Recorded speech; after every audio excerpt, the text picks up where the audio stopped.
next one's on Medicaid, of course. This is from Sharon Hill. It's right over here.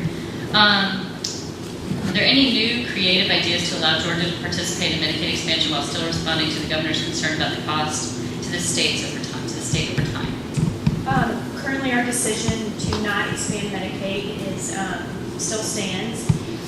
However, our Office of Planning and Budget and the Governor's Office and the Department of Insurance, along with DCH, we are reworking the numbers. We're looking at different models, like the Arkansas model, and so we're never going to stop looking.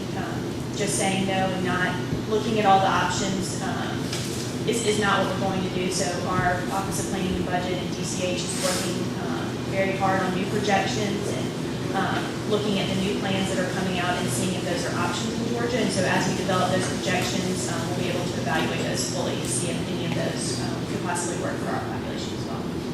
Do you follow up? Yes, thank you.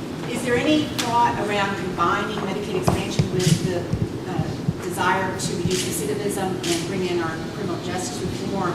Another jurisdiction in Illinois has used or is talking about using Medicaid expansion to pay for mental health and substance abuse treatment to help expand accountability courts. It's a really creative way to put these two objectives and goals of the governor together, and I wondered if there's been any thought about that.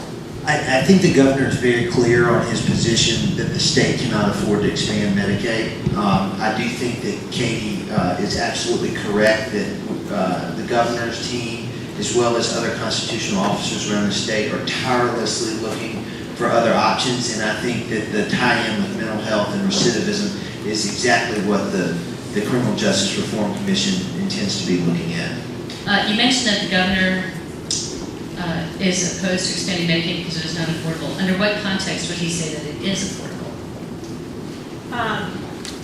I don't know what would change currently, maybe finding a couple extra $1 billion in our budget to make it affordable.